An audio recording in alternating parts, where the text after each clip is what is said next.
Why Satan fought so hard for the body of Moses after his death. All right, here's something wild to think about.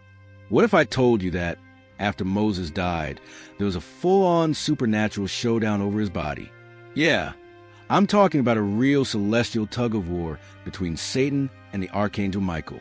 But the real question is, why? I mean, we're talking about one of the most legendary figures in history. The guy who split the Red Sea, brought down the Ten Commandments, and led an entire nation to freedom. And yet, instead of just letting him rest in peace, the devil himself was desperate to claim his body. Sounds like the plot of a supernatural thriller, right? But this isn't some made-up fantasy. This is straight from biblical texts. And if you think this is just about an old grave, think again.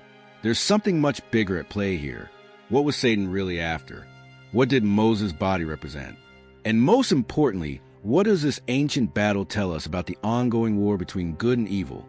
Stick around, because we're about to break it all down.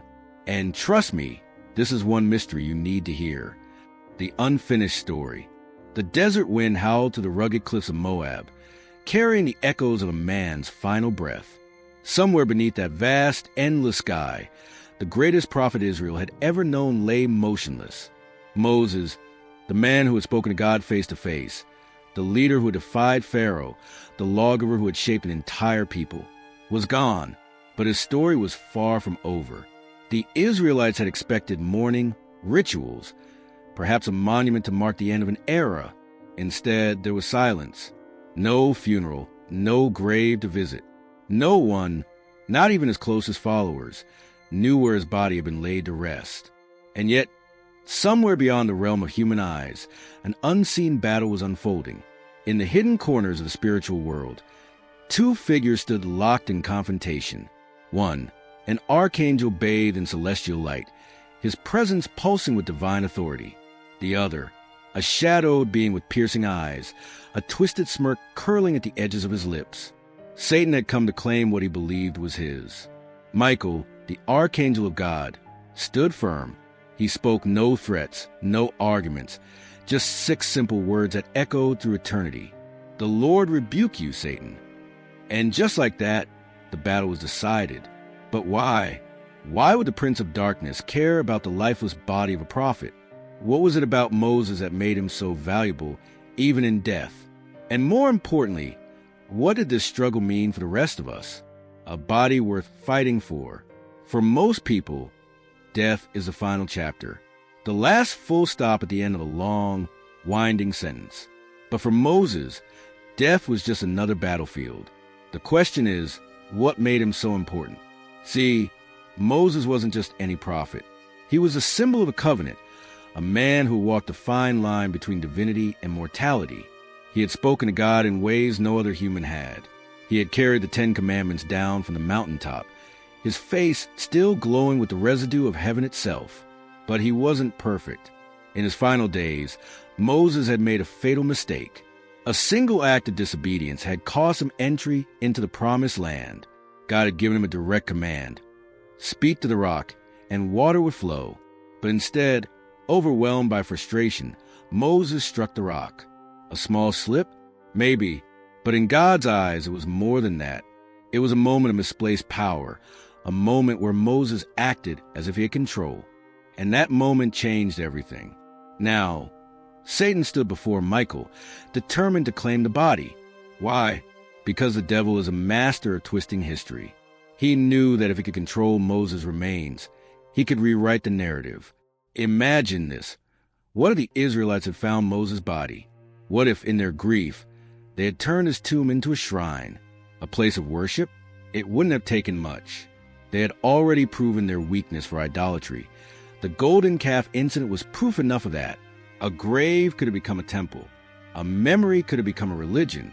And just like that, the focus would have shifted from God to a man. Satan knew it, and he wanted it. But Michael wasn't about to let that happen. More than just a body. Satan wasn't after just any body. He was after a symbol. Moses had been the greatest leader Israel had ever known. A man who had walked between two worlds, human, yet touched by the divine. If there was anyone whose legacy could be weaponized, it was him. And Satan? He's been playing this game since the beginning. See, the devil doesn't create. He corrupts. He takes what's sacred and twists it just enough to lead people astray. And Moses' body? That was a golden opportunity. Think about it. The Israelites had already struggled with idol worship. They had melted gold into the shape of a calf, bowed to it, and called it their god, all while Moses was still alive. Now imagine what they would have done with his remains. A relic of power, a symbol of divine connection, maybe even to start an entire new form of worship. And that's exactly what Satan wanted. But God had other plans. That's why Miguel was there, not just to win the battle, but to make sure it never even started. Instead of leaving Moses' body to be found, God himself buried it in an unknown location. No shrine, no relic, no distractions. Because the truth is, faith isn't about clinging to what's left behind. It's about moving forward.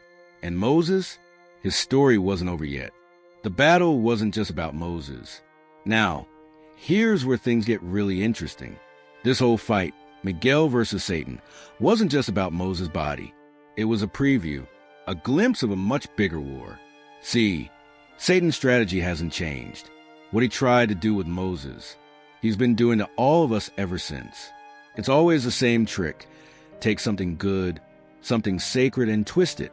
Moses' body could have been turned into an idol. Today, it's no different. People worship success, money, fame, even themselves.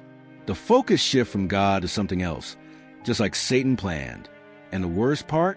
Most of the time, people don't even notice it's happening. Think about it. How many things in life slowly pull you away from what really matters? One little distraction at a time. A small compromise here, an innocent habit there. Before you know it, the focus is gone. That's why Miguel didn't argue. He didn't debate. He didn't waste time trying to reason with Satan. He just said, "The Lord rebuke you."